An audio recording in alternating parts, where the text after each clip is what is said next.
da condução maluca que o Brasil teve na pandemia, mas... Então, eu ia falar isso. Eles são os heróis e eu penso como o governo poderia ter saído como um herói ou como... Cara, é nesse ponto que você divide um líder de um preparado de um cara que não tá preparado. E mesmo quando você não tá preparado, você se vê diante de uma coisa dessa, uma guerra, ou uma guerra contra outro país ou contra uma doença, que aí que você fala, cara, o que eu vou fazer? Vou me cercar das pessoas certas. E vou unir o povo. Vou unir o povo. Cara, e vai todo mundo sair fortalecido.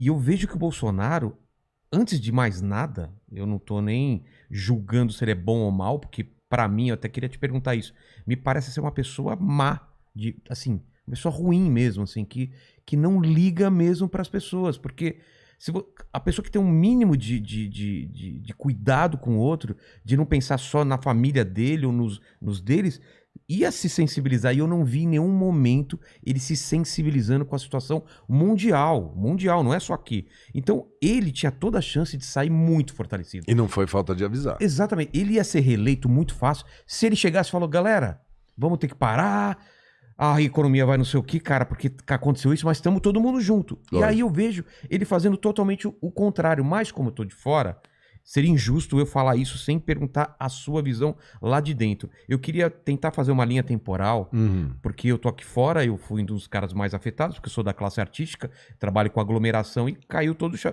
Caíram 60 shows. Foi o primeiro a fechar e tá sendo o último a abrir, vai ser o último. Então, eu vi assim, sério mesmo, de conhecidos, 2 suicidaram e muita gente em depressão. Porque eu ainda tenho um nome, uma carreira que eu consegui fazer outras coisas. E gente que não conseguiu, que fechou e tal. Então eu vejo o seguinte, vamos voltar lá. Eu tô falando isso eu acho que começaram a cair os shows em março, posso estar errado, logo depois do carnaval. Mas como que foi? Em dezembro acho que começaram a falar sobre... Não, isso aí começou assim. A China, quando foi em janeiro de 2020, ela chegou e falou assim, começou a dar uns casos de pneumonia aqui na cidade de Wuhan. Foi a primeira vez na vida que eu escutei que existia uma cidade chamada Wuhan. Eu também não conhecia. Uma cidade de 12 milhões de habitantes. Pô, São Paulo, cara. Que Wuhan. E é um vírus novo, coronavírus. Só falou isso. Aí vai a Organização Mundial de Saúde, vai lá para ver qual é a coisa e tal. No final de janeiro, eles falaram, olha, é uma tragédia, nós vamos fazer um hospital, não sei se você lembra, botava na televisão umas máquinas construindo um hospital em Wuhan, vamos fazer um bloqueio dessa região. Janeiro, então? Isso já entrou fevereiro. É porque eu tenho uma lembrança de dezembro, não se falava nada. E aqui não tinha nada, em dezembro ninguém falava nada disso no mundo. Mas só que a China não falou assim, Pequim, que é aqui do lado, tem 26 milhões de habitantes. Pô, não teve número de Pequim.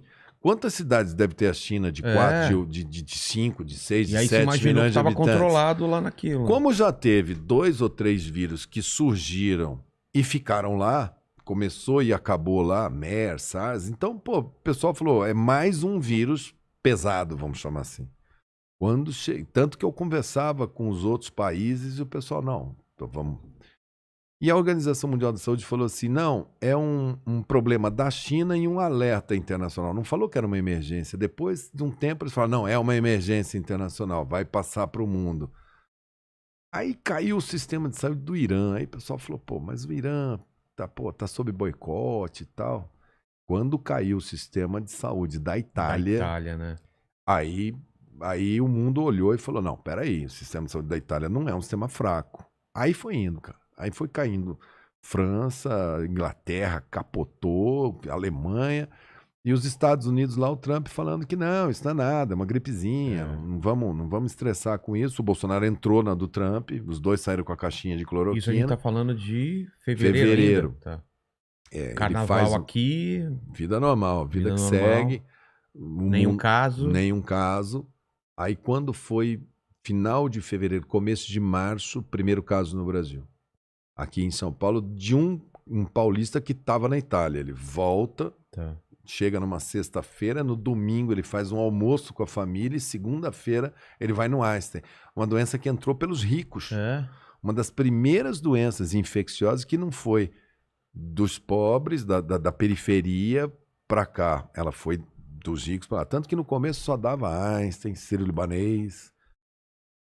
Quando eu vi cair esses sistemas todos e falei, cara, e quantos leitos que a gente precisa no SUS para o Brasil para dar conta? 15 mil. E não tinha respirador, não tinha máscara, não tinha avental, porque o Brasil desindustrializou na área de saúde, foi tudo para a China. A China vende uma máscara, bota aqui pra gente a 4 centavos. Não e vale a pena. Nem se você botar uma fábrica aqui, você vai vender a 12. Quer dizer, Caramba. então, não dá nem pra competir. Só que o planeta Terra se ligou na China. Ela responde por 96% da produção mundial de máscara, desses itens. Resultado, ela falou, fechei e não vou exportar, porque eu vou usar aqui dentro. Mercado o mundo interno. inteiro, Caramba. vlum. E aí o cara falou assim, mas o que isso tem a ver? Tem a ver que se não tem a máscarazinha dali, você fala, bota de pano.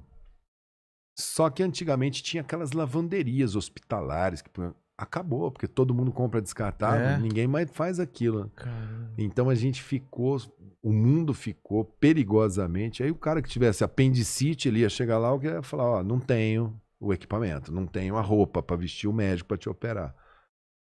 E não tinha respirador, não tinha monitor. Então, aquele período a gente falava, segura para a gente economizar item para o nosso sistema de saúde não colapsar até a gente conseguir abastecer.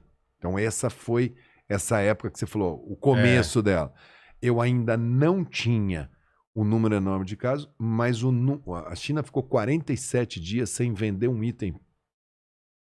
Nós chegamos na iniciativa privada e pública, somadas as duas, chegar perto de zero. O quê? Perto de zero. Coisas que teriam que vir de lá. Aí chegou não tinha pouquinho... um segundo fornecedor, grande fornecedor, tipo Índia, Não, e quando a sei lá. China reabriu, os Estados Unidos entrou lá dentro com aqueles Pesado, aviões dele e falou, é tudo meu. Entrava a Europa, falava, tudo meu. E a gente pedalou. Aí conseguimos, aí fomos abrindo os leitos, foi indo, reativamos fábrica brasileira que estava meio parada. Eu coloquei Brastemp, que faz geladeira, você vai fazer respirador para fazer, enfim, fizemos aquela corrida, né, para poder arrumar. E foi nesse tempo que eu apresentava para o presidente sistematicamente, falava, ó o estrago que fez aqui. Aí ele acreditava que os Estados Unidos Você ia ficou ter uma... assustado na Itália, você já ficou assustado? Ali eu falei, cara...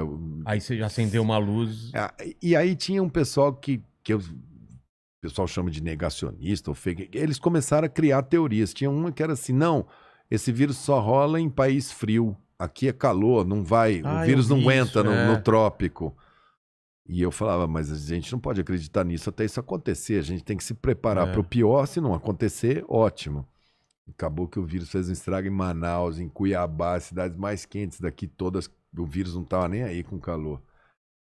E aí eles começaram a entrar numa coisa assim, num falso dilema. Pô, entre economia e saúde, eu vou ficar com a economia.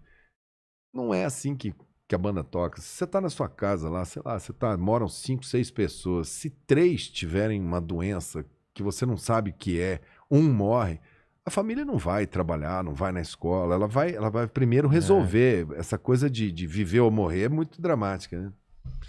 Aí eu levei pro presidente, falei, não embarca nesse papo que esse pessoal tá falando que é gripezinha, não, porque é uma pneumonia grave. Eu acho que ele... Porque no começo tava só que era de velho, né? Só os velhos vão morrer. Aí caiu o sistema de saúde de Nova York, aí eu acho que o Trump caiu a ficha e falou, não, aqui eu vou entregar pro cara da saúde, pro Fauci. Caiu Califórnia, caiu Flórida. Aí veio caindo. Aí a gente conseguiu lotar os leitos, colocar os aparelhos e abrir os leitos Brasil afora, para as pessoas terem uma oportunidade de lutar pela vida, que esse foi o principal. Aí eu saí, eu deixei o ministério porque ele queria que a gente não recomendasse aquela coisa do distanciamento para segurar. Ele achava que tinha que deixar o povão ir, e ele achava que se as pessoas fossem pegando, que era só uma gripe, que as pessoas iam ter uma imunidade de rebanho, como a gente fala. Todo mundo pegou igual uma gripe. Então, mas quem aconselhava ele sobre isso? Esse que é o problema. Ele quis acreditar num gabinete paralelo. Ele montou uma turma ali do lado. Cara, tinha de tudo. Não, a maioria era não médico. cara que entra, da Google, Sei. e aí começa. No Google você vai achar... Aí começa. Você vai achar fake news. Aí eles empreenderam aquilo, né? Botaram a cloroquina, Então, a toma cloroquina entra isso. quando? Nessa época, porque é política a decisão. Porque se você falar assim, ó, cara, eu quero que abre tudo. Aí a população fala, pô, mas você não vai... E a saúde? Ele tinha que dar alguma coisa na saúde. Ele falou, ó, toma cloroquina. Mesmo que não tivesse evidência científica nenhuma. Toma cloroquina que resolve.